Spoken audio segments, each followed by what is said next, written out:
प्रयागराज में करेली एरिया है। करेली 95% मुस्लिम क्षेत्र है, जहाँ वहाँ पर रात को एक मदरसे में कुछ लोग दरवाज़ा कुंडी खटखटाते हैं। जब कुंडी खोली जाती है तो 3-4 लोग वहाँ खड़े होते हैं। वो अंदर घुसते हैं, अंदर लड़कियों का हॉस्टल भी था, वहाँ जाकर के 2 नाबालिग बच्चियों को उठा के ले जाते हैं और रात भर नदी किनारे उनके साथ गैंगरेप होता है। सुबह उनको लाके हॉस्टल मदरसे के गेट पे फेंक देते हैं। FIR दर्ज नहीं हो पाती है। क्यों नहीं हो पाती है? किसका संरक्षण होता है उस पर? उस समय सांसद थे अतीक अहमद, विधायक थे अशरफ नहीं थे। अतीक एक माफिया थे और माफिया का अंत जो होता है वो इसी प्रकार होता है जैसे हुआ। एक माफिया जब पैदा होता है तो उसके नाम की एक गोली बन जाती है। वो गोली अब चाहे उसको किसी पुलिस वाले ने मारी हो और चाहे किसी अपराधी ने मारी हो, लेकिन गोली से ही मरता है वो। तमाम हिसाब देख लीजिए, जितने भी हिस्ट्री में रहा है सब देख लीजिए, अपराधी गोली से ही मारा गया है। ठीक है। दूसरी बात ये जो इसको सांप्रदायिक रूप देने की कोशिश की जा रही है, ये सरासर गलत है। उनकी मौत कैसे होनी है? ये कोई आकाशवाणी उन्होंने नहीं करी है। ये तो सभी जानते हैं कि गलत किया तो गलत तरीके से मारा जाऊंगा मैं। तो अतीक का जो जन्म हुआ ना, तो मैं तो बचपन से देखता आ रहा हूँ, मैं प्रयागराज से रहा हूँ, बचपन देखता आ रहा हूँ। अतीक ने सर्वप्रथम जो अपराध मेरे नॉलेज में किया था तो वो चांद बाबा किया था। चांद बाबा एक बहुत निहायत शरीफ व्यक्ति, बदमाश जरूर था लेकिन गरीबों का मसीहा था वो। उसका मर्डर किया उन्होंने। उसके मर्डर के बाद जग्गा का मर्डर किया। वहाँ से अतीक चकिया बन गए। उसके बाद इन्होंने फिर, अगर मैं उसके पहले थोड़ा जाऊं तो आपको मैं इनके इतिहास वहाँ देता हूँ जहाँ से ये ABCD सीख रहे थे। इलाहाबाद में, प्रयागराज में एक एरिया है सूबेदारगंज। आप जब चौफटका से सूबेदारगंज की तरफ बढ़ेंगे तो वहाँ पे एक कुआं था, वहाँ पे एक माल गोदाम भी था। तो वहाँ पे ये बैठते थे और बैठ करके वहाँ पर से रात में गुजरने वाले लोगों से लूटपाट हुआ करती थी। ये इनका पहला स्टेप था। उसके बाद फिर चांद बाबा का मर्डर, जग्गा का मर्डर, फिर अनगिनत कोई गिनती नहीं है। ठीक है।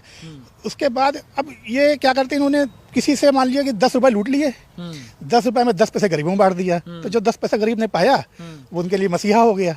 जो 9 रुपए 90 पैसे वाले जिनके लुटे हैं, 10 रुपए लुटे हैं, तो वो तो भुगतभोगी हैं। तो उनके पर क्या बीत रही है?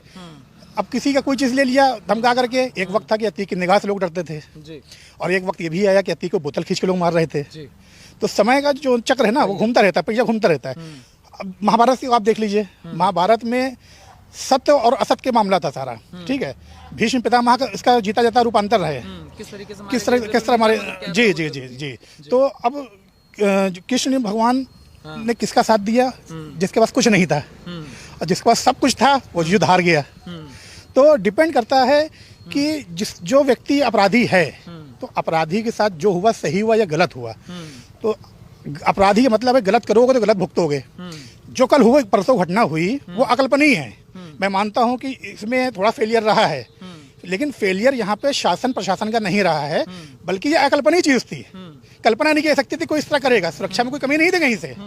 और जो भाजपा सरकार खुद, ये जो लोग कह रहे भाजपा सरकार ने करा दिया, महाराज ने करा दिया, तो ये गलत है। कभी भी कोई व्यक्ति अपने ऊपर इल्जाम ले नहीं जाएगा। यहाँ देखना ये है इससे फायदा किसको पहुंच रहा है। और अभी जैसा कि आज मीडिया में देखने को मिला कि अतीक ने एक चिट्ठी जो है सुप्रीम कोर्ट में भेजी थी, तो अब वो चिट्ठी खुलेगी, उसमें नाम किसका आता है। और अतीक भी जब अपने अंतिम समय में कुछ कहना चाह रहा था लेकिन वो कह नहीं पाया। मिट्टी में मिल गए, वो कह नहीं पाया, तो अब उसका क्या मतलब निकलता। और दूसरी बात देखिए, अतीक हो या अशरफ हो, अब मैं आपको बताऊं 17 जनवरी 2007 की बात, प्रयागराज में करेली एरिया है।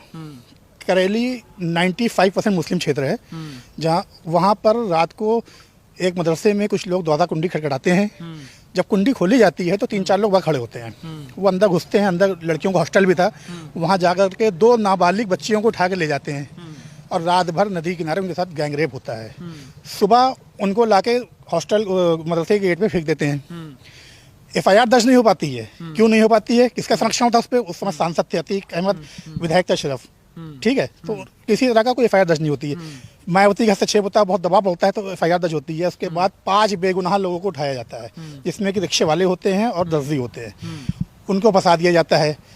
अतीक और अशरफ खामोश रहते हैं, सिर्फ उनका बचाव करते हैं जो लोग इसमें नुमाल थे और आज तक वो लोग बचे हुए हैं। और लड़कियां जो थी वो मुस्लिम थी। लड़कियां मुस्लिम थी। तो जो कि जैसे कि इस्लाम में है, इस्लाम में जिना हराम है। हराम का बहुत अहमियत है इस्लाम धर्म के अंदर। आपने बेकसूर गरीब लड़कियों का साथ दुष्कर्म करवाया, आपने उनको बचाया नहीं, बल्कि आपने घर वालों पर दबाव बना करके उनका मुंह बंद करा दिया। तो ये तो सरासर गलत है। गलत करोगे तो गलत भुगतोगे। तो जो हुआ ठीक है, इसमें किसी को कोई वो नहीं है। और अपराध का अंत जो होता है वो अपराध से ही होता है।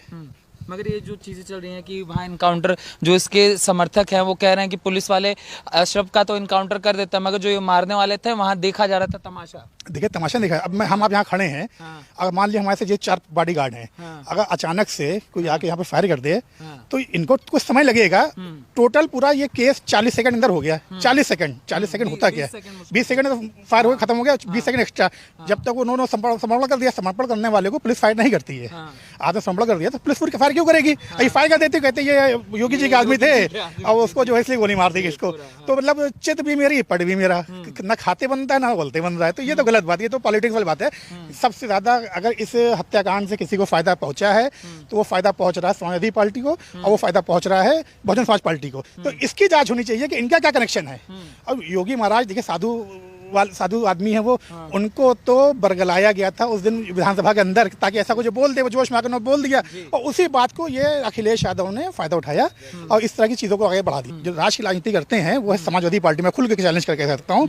और उसका मैं उदाहरण दे दूँ, जब सपा सरकार थी तो मुजफ्फरनगर दंगा हुआ था, उस वक्त क्या हुआ था सबको पता है। उसके बाद दंगे के बाद जो एक कैंप लगा था, रिफ्यूजी कैंप लगा था, उस रिफ्यूजी कैंप को उस वक्त के जो मिनिस्टर थे, अल्पसंख्यक मंत्री आजम खान साहब, तो जो मुस्लिमों को अपने आप को मसीहा समझते हैं, उन्होंने बुलडोजर चलवा दिया था। ठंड की रात थी और सारे वहाँ पे जितने रिफ्यूजी थे मुजफ्फरनगर वाले सब बेघर हो गए थे, कैंप से हटा दिए गए थे। तो ये क्या है? ये आज आजम खान परेशान क्यों परेशान है? क्योंकि उनके ऊपर भी ऊपर वाले की लाठी पड़ रही है। जो गलत करेगा वो गलत भुगतेगा। मगर प्रदेश में ये भी तो चल रहा है कि मुसलमानों को ही टारगेट किया। ये टारगेट किसी को नहीं किया जा रहा। टारगेट आप सोच के ही है कि मुसलमानों को किया जा रहा है।